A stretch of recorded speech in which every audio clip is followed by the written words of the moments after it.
Boker Tov Shalom. More morning Torah back into it.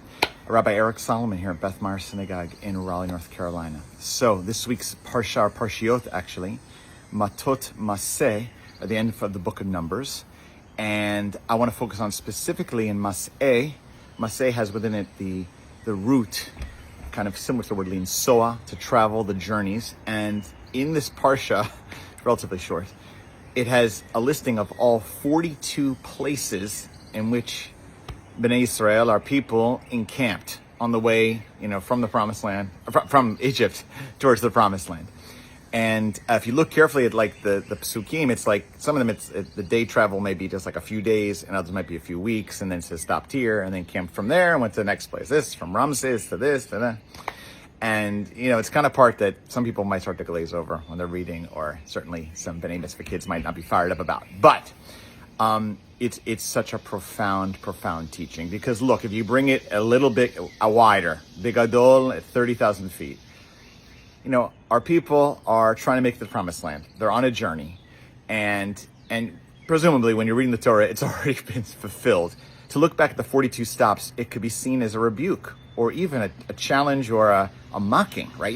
Look how long it took you. It should have been a 3 days journey. That's earlier in the Torah, and ends up being, all this journey, all this stops and starts.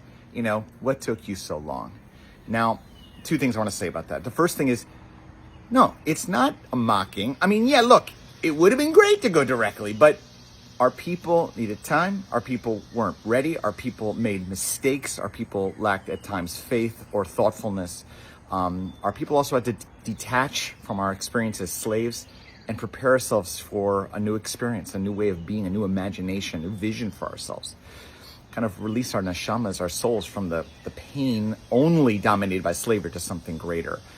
And that's not just that's not, and some of it, there should be a badge of honor, right? Each stop, while difficult, it would have been easier. It was a source of growth. It's a source of challenge. It shows our resilience. We kept pushing through.